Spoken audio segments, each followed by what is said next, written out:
Well, good afternoon, everybody. Thank you for making it through to the very last session here. To kick things off, we'll do a quick round of introductions. For myself, my name is Emiel Bril. I'm the co-founder and CEO of Vendor PM. It's a vendor lifecycle management solution, so vendor onboarding, credentialing, bidding and tendering, contract management. Over to you. Okay, am I on? I am on. I'm Gina Abbott. I am president of property management for Stockdale Capital Partners. We are a vertically integrated real estate firm, have verticals in healthcare, retail, multifamily, office, and we're about $3 billion in assets managed. I'm Darcy Rutzen. I'm Senior Vice President of Property Management for M&J Wilco. We're a Chicago-based owner-operator of retail and office in 29 markets across the country, about $3 billion assets under management. Hi, my name is Bethany Chang, and I'm a principal with CIM Group. We are also a vertically integrated company. We invest up and down the capital stack and across all real estate product types, office, apartments, industrial, retail. We even also have an infrastructure platform across the U.S. My name is Sammy CEO. I am the managing principal of NetSpeed Solutions. We're a managed services provider that has a particular focus in both multifamily residential and commercial real estate property management and affiliated companies. All right, thank you, everybody. Well, I think this is going to be an interesting discussion and panel, but for different reasons, depending on what side of the table we're sitting on. So buyers, of course, are going to want to understand how to better vet, test, and scale and procure tech solutions, where sellers are going to want to better understand how to ultimately get their foot in the door and scale through a portfolio. So just to get a baseline to start here, quick show of hands if you are on the vendor side, a seller. Okay, and then those raise your hand if you're on the buyer side or the real estate side. Okay, all right, very good. Well, let's get started. We'll start by establishing a baseline. It would be good for us to walk through and get a good idea of how you source, evaluate, and ultimately purchase or partner with technology vendors today. Give us a solid foundation of your process without getting too detailed, because we will dive into the specifics shortly. For us, I'm fairly new to our firm, and so I'm vetting the process between all of our verticals, and I like to look at what we have across the board, and if we are at the moment using several different platforms. So right now our process is really finding out what each vertical is utilizing, coming together as a firm to see what is something that we can use across the board, or if it needs to be asset specific. So I'm very mindful that it's not always a one-stop shop. So we're really trying to look at what works as a firm, and then also specifically for our different assets. So we are, I would say, on the smaller side as an operator. And so when we're looking at tech solutions, our approach is typically to solve a pain point, right? And so we're sourcing vendors and opportunities when we have an issue to solve. And then we have a committee and a team in our company from various disciplines that comes together, vets the tech solution. And then when we decide, this is for us, then we talk about an implementation phase. So we kind of take that holistic approach really across the board. On the sourcing side, I would say that sometimes we're very opportunistic. We may learn about a new technology at a conference like this or from an industry peer. Sometimes it's solving a very specific business need, but sometimes, and we plan for that, and then sometimes we learn about something new and we're just like, oh, wow, let's go and let's do this one fast. On the evaluating side, I'll say what's one of the things we've learned in my time at CIM is two things. One, we always pair someone who's a true property management operations, someone who really knows on-site with our IT team from the very beginning. If one of those two teams don't have the resources available to actually do the implementation and the training, it will certainly fail. Coming at this from the MSP angle, it's a little bit different, and there's a lot of parallels to what we do on behalf of our customers, in terms of sourcing, evaluating, and selecting technology providers. I think the nuance that we provide is we're actually going to pilot many of those solutions before we even bring them to our customers. So we're constantly trying new vendor solutions and trying them ourselves, and we're basically trying to make it break, because we want to understand what our customers' experience is going to be like, and then we'll call that vendor support and say, okay, this is broken. How long is it going to take to fix this? Interesting. And so for all of the buyers on the panel and many of the buyers in the room, we can all agree that every one of our organizations is quite different, just as every buyer and operator in the audience is different. So for that reason, technology vendors cannot approach every single buyer the same way. I personally believe that it should be the responsibility of the vendor, of the seller, to understand the unique buying processes, steps, and requirements for each firm, but that's not always the case. So what do you do as buyers to educate the sellers and the vendors on how you buy, how you procure, and what it takes to become a partner at your firm? So for me, I think it's really important to make sure that the vendor understands our needs and to really focus in on what we're trying to drive at our company. And that's going to change. It's going to change because I'm new to the company. It's going to change because of the acquisitions that are coming through. Almost on a monthly basis right now. So wherein we're looking at our retail platform, we're definitely diving in on needs that need to be served for that platform. And the more assets we buy on the retail side, the more vendor partnerships we're going to need. So I think it's really important to have that partnership with the vendors that are coming to us. Like, what are your needs? What are you looking for? I need to be really communicative on the exact needs. And we were kind of addressing that in the last question, is what exactly is the need for each platform and how can you better serve us in those needs? So that's kind of the way I'm approaching it with vendors that I'm meeting at the conference and vendors that approach us on a daily basis.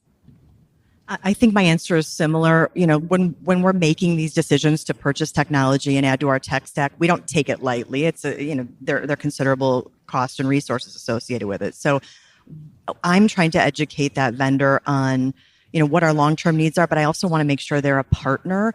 It's one thing to source and implement something. It's yet another, a week after, a month after, 6 months after, to figure out if something goes wrong, who is going to be there to help us fix the problem. So I want the vendor to very much understand our business, and then I want to know that they'll be there for the long haul, not just, after the deal gets signed. One of the things that's really important to us is that ongoing training and support. And so for us, we need to pair a business partner on our team with the vendor, someone who's really going to own, this is my product. And so so really sometimes it's the chemistry between the person who's owning that product and our vendor, so that then they can kind of both mutually kind of work together to solve the many bumps that will come in down the road. I spend most of my time educating technology vendors on your unique market. Commercial real estate, multifamily residential, property management is very distinctive versus a lot of the other verticals out there, and so that's most technology vendors have never heard of a BMS system, or what access control really does and things like that. So, it's really important that I, on behalf of my clients, really, educate them and say, okay, this is how critical this is. It's a relatively, simple system, but it's absolutely mission critical. Yeah, and for what it's worth, I found over the years building vendor PM that being more direct and asking quote unquote hard questions is actually much more beneficial at the start and cuts a lot of the BS out of the way. It gets everyone to the right outcomes. Some of the questions that have been really valuable for me just in the early discovery stages of a partnership: have you purchased technology at this scale before? Who is typically involved in the decision-making and approval process? I mean, oftentimes you get to contract and then someone in, compliance or risk catches wind of this and you have to go to square one all over again. Those are questions that should have been asked at the onset. And then one that I really, really like is, can you share an example of a successful partnership and what specifically made it work so that we can double down on those dynamics and pattern match? I guess on that note, as buyers, do you find value? Do you appreciate when a vendor or seller is just asking these direct questions versus beating around the bush? Does that help you as well? 100%, because transparency for me is key. I was with a vendor partner today that we've not quite worked with each other yet on a scalable platform. But when you are talking to a vendor about what your needs are, if you're not being straightforward, and we talked about this, you guys have investors that you need to get back to. We are looking at how we're going to operate with our investors and all of our assets. And if I'm not transparent with a vendor about timing or who's involved, so for instance, we don't have a COO at the moment, but we have myself, we have a CFO, and then we have a CEO that we're reporting to who's reporting to our investors. I need to let you know that our CFO and myself are operating as a COO, and we are making those decisions not in a vacuum. We're going to be discussing that with our asset management team, acquisitions, people who could have a lot of value in the partnership. And so it's not just talking to property management, asset management. In many cases, especially in a vertically integrated firm, there's a lot of people who will be involved in that decision. So you might just be talking to myself or CFO, but there's a lot of people who are going to be helping with that decision. And I think those direct questions are signaling to us that you're serious about learning about our business and we want to do business with us because it makes sense for both parties. And I think that goes a long way in establishing the relationship. I will definitely second that. The more direct, the more transparent. Time is our most precious resource. So, being, so that we can be efficient and realize quickly if it's a solution or not, that's great. Because it would be a bummer for the vendor too, to spend a lot of time, maybe even do a large pilot to only then unravel that. And what I would say is, what makes it successful is I would say we've had people who've promised, oh, we can do that. Oh, we're going to build it. That's not a winning strategy for me. So one of the things that now, because we've been burned. And so now one of the hard questions we ask back is that we don't want to be someone's guinea pig. I don't mind partnering and being collaborative, but I don't want people to kind of learn on my time and my dime. So Bethany, how do you think about that specifically? Because even Yardi and MRI doesn't have every bell and whistle that every single customer needs, right? So even if the vendor is 85, 90% of the way there, and they're willing to collaborate and partner with you or work with you on that last 10%, like what advice do you have for the vendors in approaching that last 10% with you? Honesty, right? So it goes back to my prior comment. I think if you tell me, hey, we've got 85%, but we need to work together, that probably would work for me. But if you're going to tell me I'm going to create this, I'm going to create that, that's just too much work for us as an organization. That, this isn't like we're looking for you to support us, not us to support you. And can I just add to that? Because I have been in partnership with a firm where we were the pilot in a very large company with a very large platform on the West Coast. At the time, it was 100 million square feet. But I saw the benefit of what they were selling. So they said, give us the opportunity to work on one or two buildings. And that really didn't cause an issue, right? We were able to see how it operated just on those two buildings. And they were, impactful size buildings, but we saw the benefit very quickly of where we had large holes in our own infrastructure. And I thought, well, this is going to be really impactful across our whole platform. So they went from 1 to 2 buildings. We worked together through the process, and then they got almost 100 million square feet just from doing that. So we partnered together and we were able to figure it out together. But there was a lot of transparency, a lot of communication, and a lot of honesty. Yeah, that checks out for sure. Look, most of us get pitched all day, every day, especially the last few days, I can imagine. And I'm sure there were some good pitches and some not so good pitches. So what is something that the prop tech companies and sellers consistently miss the mark on? In other words, what advice do you have for the vendors out there? And I'm not talking about, we're negotiating, partnering on this last 10% together, or we're negotiating budget, whatever. I'm talking about getting their foot in the door, getting a meeting with you. Like what works, what doesn't? Mine's very specific, so this may just be like my own pain point. You may not agree, but I'll go for it. One of the things that to me is a huge red flag is when a vendor will come to us and say, look, we'll be talking about a new platform and it'll be, well, we need to do this by the end of first quarter and you'll get this price break, or it's by this time frame. And it's like, you know what? If I'm vetting a solution like this, we're going to take the time we need. And that 10% discount or whatever it is not going to be meaningful in the big picture. But the hard sell means I don't think we're on the same wavelength. So that is a big turnoff. And we've said no to things, even if we've liked the product. So that to me is a big one. I think for me, one of the things that before we do a new technology is we're always looking at the cost benefit. And so we really, if somebody who can help prove out to me that, by investing in this tool, you will drive revenue, you will save on expenses.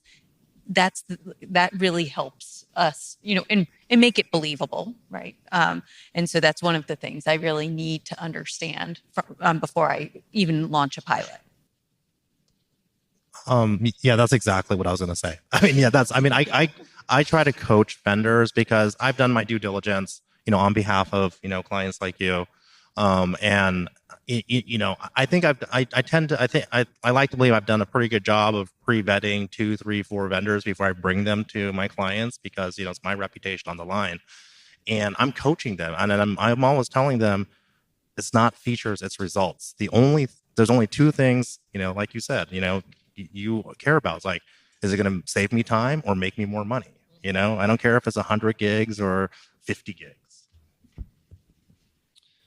Yeah, 100%. So look, at this stage in our careers, we've all developed a pretty strong gut or intuition for people and partnerships. So before it comes to KPIs and contracts, what is it that we feel or observe that tells us this partnership or this relationship is going to work, right? Like, we're all taking these 10 or 15-minute speed dating meetings throughout RETCON, and you're going to agree to explore others, some and not others, right? And there's only so much that can be conveyed in 10 minutes. That's our intuition that's been built over the years that we've been doing this. So what are some of those more implicit signals that tell you this is something that we're going to explore, we want to explore further? And maybe the other side, like, what are those turnoffs? Yeah, for me, when I'm sitting in a meeting, having that eye contact, making sure that you're showing interest, because you might have a ton of clients and you might have a backing that is showing that you're doing very well in your space. But if I'm sitting with you and there's not real interest shown, or you're kind of like looking away or seeing what else is going on, and I'm there to hear your pitch, right? And if there is some disinterest or you're just kind of not really interested in the moment, you could have a great product, but and I'm going to invite you maybe to the table to bid, maybe not. My gut is that if you're already doing that at the very onset of our meeting, then how's that relationship going to be later, right? When we really need your help, when we're implementing, as you were saying, getting into the implementation stage, needing the customer service, answering our questions. And so I start to think, like, if you're not already giving me that attention now, will that come later in the game? There's a lot of people who have a lot of competition out there. And to your point, we've been doing this a long time. That gut intuition, like, I really enjoyed having that chat, or I left there going, are they really going to be there for us when it gets tough? And we know it gets tough. So that's something I think you should walk away with in those meetings is, I felt really good about that conversation. And yeah, I want to bring them to the table. That's that foot in the door, in my opinion. To sort of spring off of that, I don't know the right words to describe this, but have you been in meetings where, it's a sales guy or girl is so excited to sell, like they're just like, it's pushing. And it's almost like it's too much. It's overwhelming. Yeah. And it makes you think, like, why are they so desperate to put this solution in our building? And then you're in a meeting with somebody that's just, more calm, relaxed. There's a confidence about it where they know that this is the right solution for you. And we're going to go down this path together to determine how that looks. But there's this sort of nuance of like, I'm so excited. Have you experienced that? And is that sort of given the same gut intuition for you when you have that? Yeah, I think that happens all the time. And look, it's one of those things that I can't articulate, but I know it when I feel it. Exactly. From 25 years in commercial real estate. And so there is a difference between being passionate about a product and that product really working for the person you're sitting in front of and pitching. And thankfully, that intuition that's well honed over time, it can sense that out. I think I would chime in here and say that one of the things that I look for is someone who truly understands property management, and ideally someone who has come from property management and then has a great idea that then they're rolling out. I sometimes get overwhelmed when it's someone who is pushing down a concept when they don't really understand the business. I think the other thing that, and this isn't based upon the person or intuition, but one of the things that we do is we definitely always talk to other owner operators. And so I don't care how excited you are. I'm going to get the real deal from somebody else who's already worked with you. And that goes a lot long. So really those strength of relationships and not just the references somebody provides. Yeah. I think that's a great point. And I think in the industry, we've developed these peer groups that are just super beneficial across the country, where we will have email chains or we will go to these peer group based conferences. And that's where, frankly, I get a lot of our concepts and ideas and vet out things. I think if you're not in one of those, find yourself a peer group and share those ideas is like my best advice with things like this. Anything to add, Sammy, on the vendor side? I mean, given that you are, like myself, doing a lot of the selling. You know what? I thought I did, but no. I'll pass on this one. No worries. Well, as I was, sort of explaining that dichotomy of someone who's like super excited and almost there's this desperation about selling versus this calm confidence, knowing it's the right solution. I think about the past 7 years of vendor PM, and in the onset, I mean, you're just ecstatic at the opportunity to be able to sit across from an executive in real estate. Like, oh my God, this is such an incredible opportunity. And you have something to prove because you haven't proved it yet. And I remember there was this tipping point where, we started to hit this threshold, this critical mass, building momentum, things are going great. And then all of a sudden you have this calm confidence about you. And then things just started to accelerate and it's almost paradoxical because when you need that is when you don't have it, and vice versa. Totally. So I almost wish that I was sitting in this crowd hearing that in the early days of vendor PM, because that would have been so helpful. And also, like, if you're at that calm, don't lose your desire to not necessarily sell your product, but be proud of it and excited. Don't get so complacent that you're like, okay, I have all this business. I don't really need your business, but I'm still going to sell it to you because that's what I'm supposed to be doing. Like, still have that excitement about what you're doing. I'm still excited about what I do, and I've been doing it forever. And it's like, you should still have that excitement to bring something new to a new company, and don't be, like, okay, we've got all the other big names, so we'll just add you into the mix. So, because somebody can sense, we can all sense that, I feel like. But you can sense passion, and passion is infectious. And I think that's a little bit different. Yep. Yeah. Even if it's out of our industry, you see someone confident, but I know you're still passionate. passionate. Yes. Very passionate. Okay. Well, let's think a little bit farther down the road now, 5 years from now. What will clearly separate property management companies that won on technology from those that didn't? What deliberate platform, data, and operating decisions are those leaders making today that are going to build them that edge long term? Why don't we go the other way around? Yeah.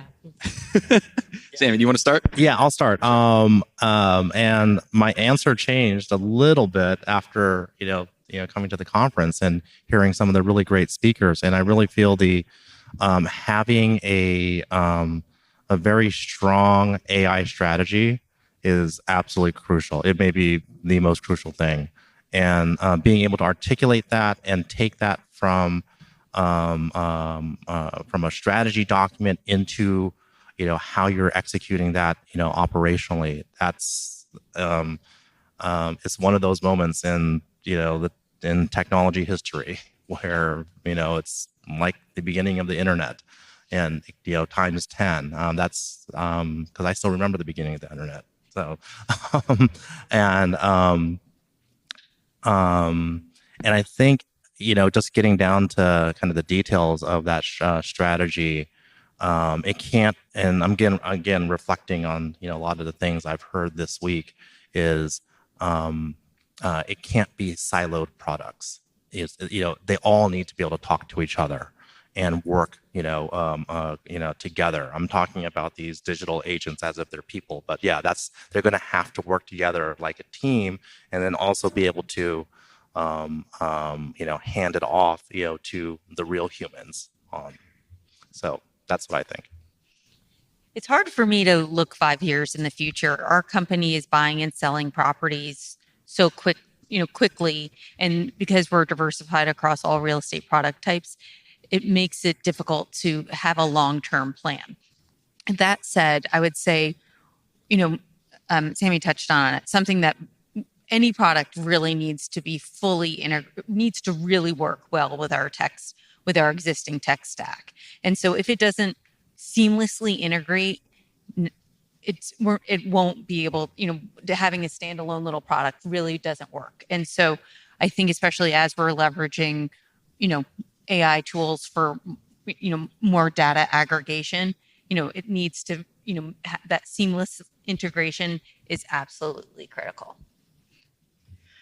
I speak a lot about property management to conferences and groups. And one of the things that I consistently share is that, I don't think there's ever going to be a substitute for a really solid property manager in terms of tenant relations and, dealing with the crises that we face day to day. But there will be substitutes for some of the task-oriented work that we do. And so I think looking ahead 5 years, if we've done this successfully, we've chosen tools in this tech stack that solve for those sort of more rote tasks to free up our property managers to really be the strategists that we want them to be. And so that to me is, I'll have won the day if I carved out time for them to do what they do best. Agreed. Very much so, because I was actually talking about that earlier, is like, what can we get off the property managers? Because I think the administrative and not mundane, because they're very important, but the COI programs and the lease abstracting and all of these things that can be helped by really looking at AI deeply. And what I will say is I get really excited when I see my colleagues doing these things at different companies, like the panelists right here. I'm not in competition with them, right? Like, I want to listen and hear what they're doing because I want to be as good as or better than what they're doing. And that is, we're going to see in 5 years, all the people that are doing those things, that's where I need to be. And so I'm behind if I'm not already looking at AI or looking at the tech strategies that went on at this conference. And so I'm doing a disservice to my team. And so it's really important, especially not having a CTO or any tech help at our firm. Myself and my CFO have taken that on ourselves to really look at what's important and how we need to grow, because I know our firm will be, 10 times bigger here in the next 5 years. And so I look to my colleagues and what they're doing in their firms and hopefully can push along and meet the standards.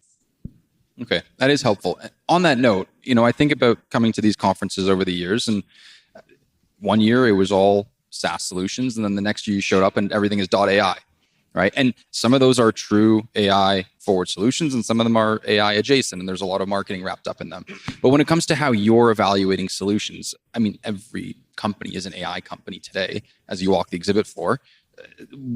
Is that what you're looking for? Or is it very much still, here's my business problem, here's the solution, and if there's an AI forward approach that we can do that 10, 20% better, great. But I'm curious how you think about it, because you got to think about the sellers. I mean, they're marketing this because they believe that's what the buyers want to hear and see. And so I'd love to hear how you think about that. I think for us, it's solution-based right now. But we know that AI is highly important in that strategy. So it's just being very strategic about it. I'm not going to go to this company just because they're AI, focused, but all of the sellers out there have some component of AI, to your point. So that's not really exactly what I'm looking for when we're looking for the solution base. But yes, for instance, we were looking at a platform that we were trying to solve for our asset management team. And we are using an AI solution that might actually go that direction and actually solve that problem. So we are not making rash decisions, and we're trying to see what's really going to work for our firm, our problem that we're trying to solve, and then go that route. And we're not always going to be right, and we're going to probably have to pivot. So Yeah, I would say the same. We're looking for solutions. I always say to vendors, I'm probably not going to be the early adopter. I want to see what our competition, our peers are doing. I want to let them work out the kinks and vet it, and then we'll onboard it. That may mean we're slightly behind in something like in an AI platform, but I'll feel good about the product that we're rolling out. So to me, it's solutions based. I probably don't have much to add, but I would maybe just share that I think that focus of doing everything to make, whether positive return on an investment, but also, what makes people's lives easier for the on-site teams, because each building is kind of like a little island. And so it can be hard when you continually foist new technologies on these teams. And you need to do it in bite-sized pieces, provide all of that ongoing support. And ultimately, yeah, we're trying to take out some of the mundane. And, I think one of the maybe like bigger picture things that I've realized is technology can't replace the human component. And I think we definitely use tenant and resident engagement apps, but you still really need to have that strength of relationship. And so, being able to free up time in these, tools. So the tools can really free up people's times. I don't really have an answer for what my clients are doing. Is it in terms of AI versus SaaS? But we're assuming it's going to be AI at some point, whether it's 6 months from now or 60 days from now. So we're doing, we're investing a huge amount of resources in developing AI solutions and just, really operationalizing AI in-house. And so that we can reap the benefits of that and, deliver those operational efficiencies to our clients, and then also take what we've learned and say, okay, this is how we've applied it for us. This is potentially how we can adapt that for our clients so that, when they're ready and ready to make that pivot, we'll be ready. Okay, amazing. Well, we've talked a lot about sellers and advice to sellers and vendors. It does take two to have a successful partnership. So when we look at the buyer side, the real estate companies, what is something that the buyers can be doing better to ultimately result in a more successful partnership and outcome results? Sammy, I'd like to hear from you I guys. have some opinions, but you guys should start. Yeah, please. I do have an answer for that. I would say number one, get more end user feedback earlier in the process. A lot of it's just at the executive or director level. And then number two, if you are going to, I like doing proof of concept and doing a pilot, except in cases where I know the customer isn't going to devote the resources to really have a strong pilot, because then it's I can tell from the beginning it's not going to work if we go down that road. I touched upon this earlier where I said we need to have a product owner from the business side. And so, someone who also, just like we want the vendors to have passion, I want our internal team who's leading this to have a ton of passion and conviction so that they can get the buy-in from all of our properties. And I think the second thing is when we do pilots, it's definitely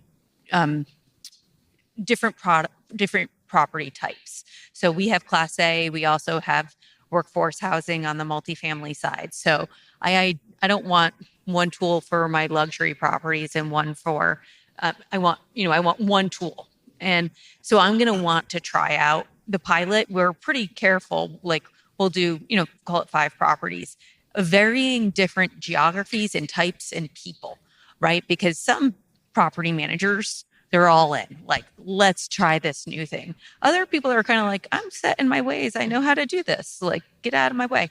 So I want actually that curmudgeon type person to really like it too. Yeah. Well, Vendor PM is based in Toronto, and so we first grew throughout Canada. One of my favorite things of growing out of Canada into the US was that in the US, people get to a yes or a no a lot faster. I think Canadians are just a little bit, we'll say sorry, we're kinder, but that was very helpful. I think the ability to just have very transparent, honesty and communication throughout the entire process is incredibly valuable, because just like you have investors and a board to report to, we do as well. And, there's been cases where deals are sprinting, and then they pause and they sprint and they pause, and there's no way to adequately forecast. And so it goes back to one of those earlier questions. We should be able to ask direct questions like, is it reasonable to expect this contract to close in Q1 or Q2 or whatever it is? How many resources can you actually dedicate to rolling out, or whatever it might be? Again, I think that also falls on the seller. We need to be able to ask those hard questions. But it's a mutual responsibility. And as long as there's good communication and transparency, we understand that there's 100 fires you're putting out every single day, and that, getting this deal across the line isn't going to be the top 3 thing every single day, right? And so just, hey, I'm going to be underwater for 2 weeks and we'll get to this in April or whatever it might be. I think communication and transparency goes such a long way. And then ultimately that allows you to get to a yes or no faster. So I think that would probably be the number one thing in our industry that I think we could do better on the buyer side. Good advice. We'll try that. No, I agree. And I'm really big on, look, we are already in a year of a budget, right? So maybe we haven't budgeted what you came to us about. We don't have that solution budgeted for all these assets, the different verticals, whatever it may be. But I'm going to tell you, we start looking at it, especially vertically integrated. Most of my career has been third party. So it's actually kind of fun to say, like, look, we love this solution. Maybe I can implement it this year and move some dollars around. Maybe I can't, but let's look at it and let's start demoing it and checking the box now so that we can plug it into our budgets for 2027. And sometimes you have to start those relationships early to get it going. And I think that as long as we're being transparent about it, then we can all be on the same page and work towards a solution. Awesome. Okay, well, before we jump into QA, is there anything important that we should have talked about that we didn't yet? Just open-ended. Not on my end. All right, thorough discussion. Well, with that being said, if there is any QA, I think there's a mic in the back there. Happy to answer a few questions. We have a few minutes. So this is to the MSP owner. What products are you using to pen test or kind of test out what these SaaS solutions are for your clients? I don't talk specifically about products. From there's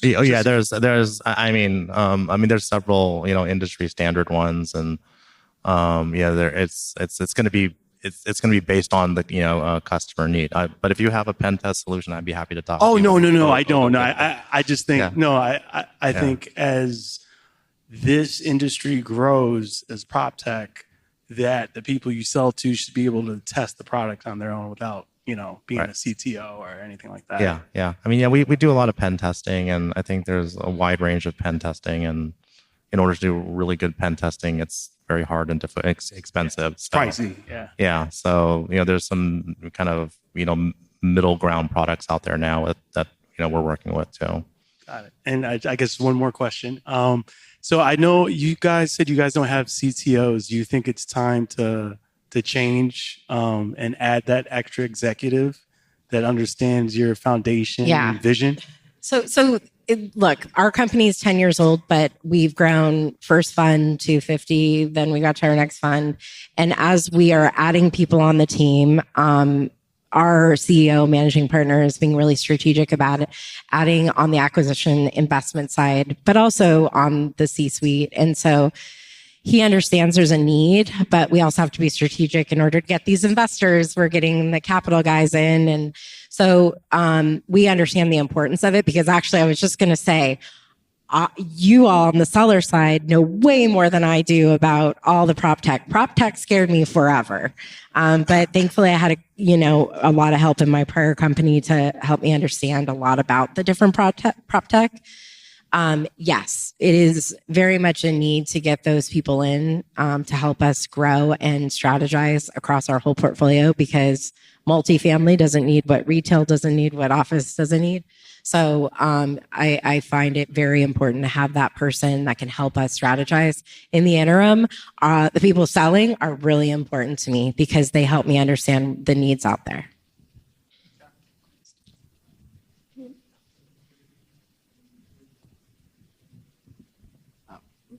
there was a little bit of talk around starting small pilots, proofs of concept. I'm just curious, one, is it the vendor selling to you that helps to structure those, or are there standard sort of processes you go through when evaluating a new technology? And then how do you ultimately, how do you measure success and make a decision at the end of that, whether to expand or not, realizing it'll differ by the technology? But I'm just curious to get your thoughts on that topic. You talked a little bit about it, but like when we beta test, we are trying to pick a cross section of representatives that sort of cover as much as we can while still limiting the scope, because the rollouts of these things take so many resources, and we want to be mindful of our people's time. And, if you ask our field managers, like, what is your pain point? It's that we ask them to do too much. And so thinking about really being strategic about where that beta test is and if we can kind of cover a cross section, to me, we spend a lot of time thinking about that before we'll roll anything out. So when we do a pilot, I'm thinking of a couple of recent ones. How we track success. So I kind of already talked about, we choose varying different property types. It's how easy is it? And so the one thing that I'm thinking of was a payment solution where very quickly we saw, okay, this is going to be great. And it really cut down our processing time a ton. And so that was a very something that was very measurable. And it was easy to use, and everybody, there were some kinks, but we worked it out. I'm thinking now of another pilot that we're just about finishing, and we're about to launch portfolio wide for our apartment properties. And it's not nearly as measurable. It's more of a market data and pricing tool. But it was just awesome. I don't know, it just was that, and you talked about it, that your gut. And so those were two very different tools, and that's how we determined if we wanted to roll them out more broadly.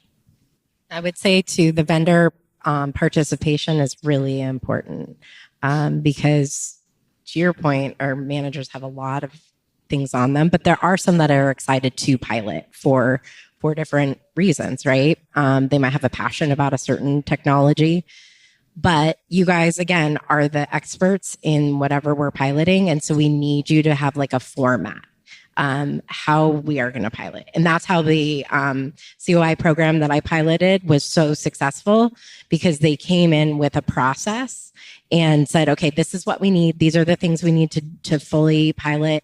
And that's how it was so successful. And the managers got so excited about it. I am curious, when it comes to pilots, what is the relative percentage of pilots that graduate to a full scale rollout? We are so selective in what we pick that very few actually don't make the cut by the time I've tested it out. But I would say we may be in the minority on that. I think we onboard 80% of what we end up going through a pilot process for. I would agree. I think the more, because we don't pilot, we only start a pilot if we're pretty sure it's going to work. There's been a handful of cases, but I think more often than not, we end up pushing through. Yeah, I agree. And I will say we were excited about one just recently on the corporate travel side, and it really fell flat, and I was shocked. And they really haven't asked questions. They haven't come to us. And I was like, okay, well, that kind of says a lot about the pilot. So it's really not something we're going to utilize. But yeah, I think it's really important to have that communication.